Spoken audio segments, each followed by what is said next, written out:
안녕하십니까, 직서태리입니다. 2022년 2월 4일 중국 북경에서는 제24회 동계올림픽이 화려하게 개막했습니다. 이번 대회에는 총 91개 국가에서 2,871명이 참가했습니다.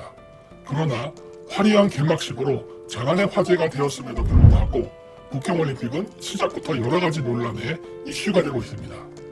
그중 개막식에 있었던 문화공정에 대한 부분을 살펴보도록 하겠습니다. 중국은 5천년의 유구한 역사를 지니고 있다고 전 세계에 자랑하는 것과는 대조적으로 개막식이나 홍보 영상의 많은 부분을 중국 길림성 조선족의 문화에 집중했습니다.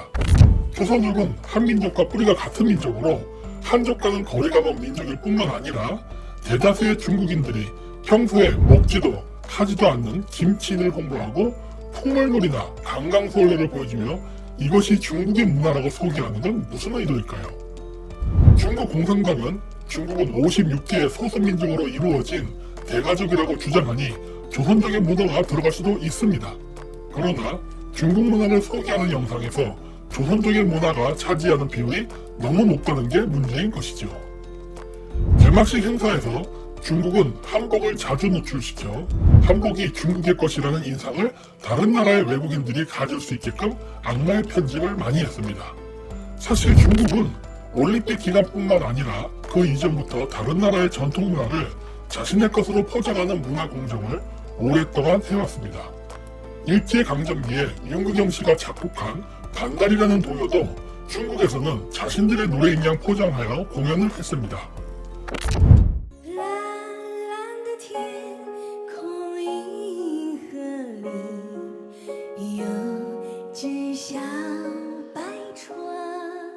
중국인들이 이렇게 남의 나라의 문화를 자신의 것으로 뺏는 전통은 거의 중국 역사의 시작과 함께 시작되었습니다. 고조선의 놀이로 알려져 있는 공무도화가도 요즘은 중국인들이 중국의 전통 고대 가야라고 선전하고 있으니 문화 약탈의 유구한 전통이 중국 5천년의 역사와 문화라 아니할 수 없습니다. 중국이 이렇게 남의 나라의 문화를 자신의 것으로 취하려 하는 이유는 중국의 인구를 대부분 차지하는 한족들에게 고유의 문화가 없기 때문입니다.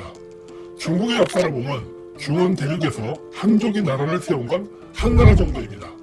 송나라는 객가족이 되었고 명나라를 건국한 주원장은 회족 혹은 조선족이라는 설이 있어 완벽한 한족이라고 주장하기 어렵기 때문에 여기서는 제외했습니다. 차이나라는 명칭의 기원이 된 진시황의 진나라는 한족이 세운 나라가 아닌 여진족 계열로 추정되며 북방민족이며 중국에서 찬란한 문화를 꽃피웠다는 당나라는 신라의 건국 세력과 같은 흉노 계열의 선비족이 세운 나라입니다. 세계에서 가장 큰 영토를 차지한 몽골 제국은 몽골 제국이 건설했으며 최근 존재했던 청나라는 만주족이 세운 나라입니다. 이처럼 수천 년 동안 이민족의 지배를 받아왔던 한족들은 농민으로 살아왔기 때문에 중국의 화려한 문화들은 한족들이 만든 문화가 아닌 중국이 소수민족이라 부르는 한족을 제외한 55개 민족의 문화입니다. 더구나 수많은 이민족들이 중국의 나라를 세울 때마다 전 왕조를 건국한 다른 이민족의 문화를 철저히 파괴했기 때문에 문화적 단절도 많았습니다. 특히 중국 공산당의 시조인 모택동에 의한 문화혁명은 문화 파괴의 정점을 이뤄서 오늘날 중국이 문화적 빈곤에 빠지는 데 결정적인 역할을 했습니다. 홍위병들은 수천 년 된 중국의 문화재를 그렇게 쉽게 파괴할 수 있었던 이유는 그 문화재들이 바로 한족의 것이 아닌 수천 년 동안 한족을 지배했던 소수민족의 문화재였기 때문입니다. 화교가 건설한 대만의 경우는 한족이 아닌 객가족과 복권성인들이 대부분이었기 때문에 공산당에 의해 대만으로 밀려날 때 수많은 대륙의 문화재를 파괴하지 않고 대만으로 가지고 갔습니다. 이로 인해서 중국이 공자학원을 건설하기 위해 유학을 재정립시키는 과정에서 자국에 남아있는 유교 관련 서적이나 학자가 없어서 한국의 성균관대학교와 대만의 대만대학으로 교수와 학생을 파견하여 거꾸로 유학을 배워오는 해프닝도 있었습니다. 지금 중국이 말하는 유교는 본디 중국에 존재했던 유학이 아닌 한국, 대만판 유학이라는 것입니다. 물론 중국 정부는 이를 감추고 대중에게 알려주고 있지 않아 알고 있는 중국인들은 거의 없습니다. 이왕 막 나가는 거 중국에 사는 모든 민족을 중화민족이라 부르며 중국인 취급을 할 거면 동계올림픽의 컨셉에 딱 맞게 중국에 사는 러시아인들을 중국인이라 우기면서 동계올림픽 개막식 때 보르시랑 솔량카를 전통 음식이라 소개하면서 개막식 음악으로 차이콥스키의 호두깎이 인형을 연주하고 보르쉐이 발레단이 나와서 발레를 하는 장면을 넣어야 동계올림픽이라는 느낌이 팍팍 났을 텐데 매우 아쉽게 됐습니다. 아니면 예멘키족의 문화를 개막식 컨셉으로 잡아 시베리아 샤먼이 나와서 장중한 음악과 함께 슬록을 타고 나와 북치고 눈싸움을 하는 퍼포먼스가 더 어울리지 않을까요?